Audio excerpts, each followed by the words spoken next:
పాలమూరు పార్లమెంటుపై కాషాయం పార్టీ కసరత్తు మొదలుపెట్టిందా? స్థానిక సంస్థల ఎన్నికలే టార్గెట్గా ప్రయత్నాలు ముమ్మరం చేస్తోందా అంటే అవుననే టాకే వినిపిస్తోంది. పార్లమెంట్ ఎన్నికల తర్వాత 7 అసెంబ్లీ నియోజకవర్గాల్లో క్యాడర్ మరింత బలోపేతం చేస్తూ ఓవైపు కాంగ్రెస్, బీఆర్ఎస్ పార్టీలతో త్రిముఖ పోటీకి బీజేపీ సై అంటోంది.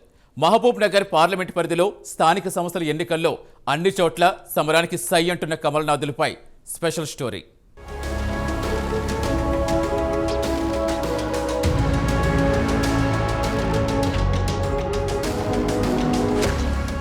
గడిచిన పార్లమెంటు ఎన్నికల ముందు వరకు ఉమ్మడి పాలమూరు జిల్లాలో బీజేపీ ఉనికి అంతంత మాత్రంగానే ఉంది. గత అసెంబ్లీ ఎన్నికల్లో కల్వకుర్తి నియోజకవర్గం మినహాయించి మిగతా చోట్ల చెప్పుకోదగిన స్థాయిలో ఆ పార్టీ అభ్యర్థులు విజయం సాధించలేకపోయారు. అయితే ఎంపీ ఎన్నికల్లో మాత్రం మహబూబ్ నగర్ పార్లమెంటు స్థానాన్ని బీజేపీ దక్కించుకోవడంతో సీన్ రివర్స్ అయింది.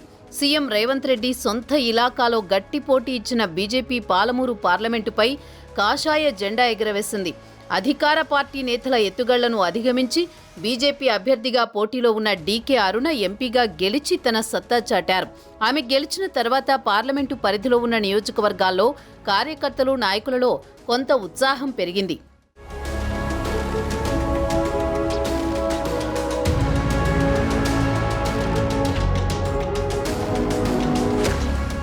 మహబూబ్ నగర్ పార్లమెంటు స్థానాన్ని బీజేపీ దక్కించుకోవడంతో పాలమూరులో కమలం పార్టీ వికసిస్తోంది. దీంతో రాబోయే స్థానిక సంస్థల ఎన్నికల్లో సైతం విజయం సాధించే దిశగా అడుగులు వేస్తోంది. లోకల్ ఫైట్లో గెలిచేందుకు పార్టీ ముఖ్య నాయకులు ఉమ్మడి పాలమూరు జిల్లాపై దృష్టి సారిస్తున్నారు.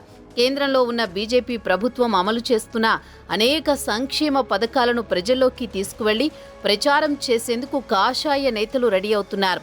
అంతేకాదు రాష్ట్ర ప్రభుత్వ వైఫల్యాలను ప్రజల్లోకి బలంగా తీసుకువెళుతున్నారు. దీని ద్వారా స్థానిక సంస్థల ఎన్నికల సమయం వరకు జిల్లాలో అన్ని రకాల పార్టీ కార్యక్రమాలను ముమ్మరంగా నిర్వహిస్తూ కార్యకర్తల్లో జోష్ నింపే ప్రయత్నం చేస్తున్నారు. పార్టీ బలంగా ఉన్న నారాయణపేట, మక్తల్, మహబూబ్ నగర్, జడ్చర్ల నియోజకవర్గాల్లో ఉన్న గ్రామ, మండల స్థాయి కార్యకర్తలతో ఎప్పటికప్పుడు సమావేశాలు నిర్వహిస్తూ పార్టీ బలోపేతానికి రాష్ట్ర స్థాయి నాయకత్వం ముమ్మరంగా పనిచేస్తోంది. మొన్నటి పార్లమెంట్ ఎన్నికల్లో ఏ విధంగా పనిచేసి విజయం సాధించారో ఇప్పుడు కూడా అదే విధంగా స్థానిక సంస్థల ఎన్నికల్లో పనిచేస్తూ అధికార కాంగ్రెస్ పార్టీకి గట్టి పోటీనిస్తూ ముందుకు సాగాలని రాష్ట్ర స్థాయి నాయకత్వం సూచిస్తోంది. కాంగ్రెస్ పార్టీ అసెంబ్లీ ఎన్నికల్లో ఇచ్చిన హామీలను నిలబెట్టుకోవడంలో పూర్తిగా విఫలమైంది అంటూ ప్రజల్లో పెద్ద ఎత్తున చర్చకు తెరలేపుతోంది.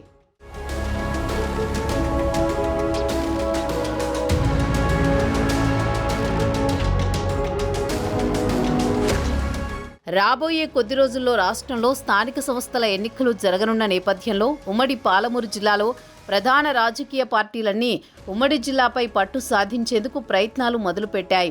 ఎమ్మెల్యే, ఎంపీ ఎన్నికల్లో సత్తా చాటిన మాదిరిగానే స్థానిక సంస్థల ఎన్నికల్లోనే సత్తా చాటేలా దూకుడు పెంచుతోంది. మరోవైపు సీఎం రేవంత్ రెడ్డి సొంత జిల్లా కావడంతో ఇటు రేవంత్ రెడ్డి సైతం కాంగ్రెస్ పార్టీని బలోపేతం చేసేందుకు కసరత్తు చేస్తున్నారు.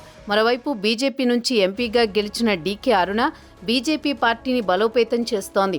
పార్లమెంట్ ఎన్నికల్లో నారాయణపేట, మక్తల్, మహబూబ్ నగర్, షాద్ నగర్ నియోజకవర్గాల్లో బీజేపీ హవా కొనసాగింది. ఇక సీఎం రేవంత్ రెడ్డి ప్రాతినిధ్యం వహిస్తున్న కొడంగల్ నియోజకవర్గంలో బీజేపీ సైతం బలపడడంతో ఎలాగైనా 4-5 నియోజకవర్గాల్లో బీజేపీ పుంజుకుంటుందని కమలనాథులు చర్చించుకుంటున్నారు. మక్తల్, నారాయణపేట లాంటి నియోజకవర్గాల్లో బీజేపీ గట్టి పోటీని ఇస్తుంది.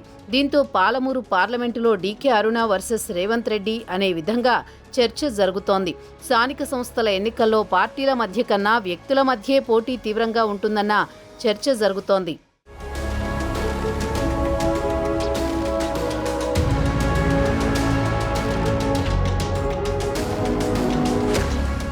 స్థానిక ఎన్నికలకు మరో 2-3 నెలల సమయం మాత్రమే ఉంది. ఇటువంటి పరిస్థితుల్లో ఇప్పటి నుంచే లోకల్ ఫైట్కు సిద్ధమవుతున్నాయి అన్ని పార్టీలు. అసెంబ్లీ ఎన్నికల్లో గెలిచిన అధికార కాంగ్రెస్ పార్టీ స్థానిక సంస్థల ఎన్నికల్లోనూ సత్తా చాటాలని ఉవ్విళ్లూరుతోంది. పాలమూరులో కాంగ్రెస్కు తిరుగులేదన్న సంకేతాలను ఇవ్వాలని సీఎం రేవంత్ రెడ్డి ఇప్పటికే క్యాడర్కు దిశానిర్దేశం చేయగా అటు బీజేపీ సైతం పాలమూరులో కమలం జెండాను ఎగురవేసేందుకు ఇప్పటి నుంచే వ్యూహ ప్రతివ్యూహాలు ప్రచారాన్ని ప్రారంభిస్తోంది. ఇక గులాబీ పార్టీ సైతం పాలమూరులో జెండా పాతేందుకు రెడీ అవుతోంది. దీంతో జిల్లాలో ట్రయాంగిల్ పోరు నెలకొంది. అయితే రాబోయే స్థానిక సంస్థల ఎన్నికల్లో ఏ పార్టీ గెలుస్తుందో త్వరలోనే తేలిపోనుంది.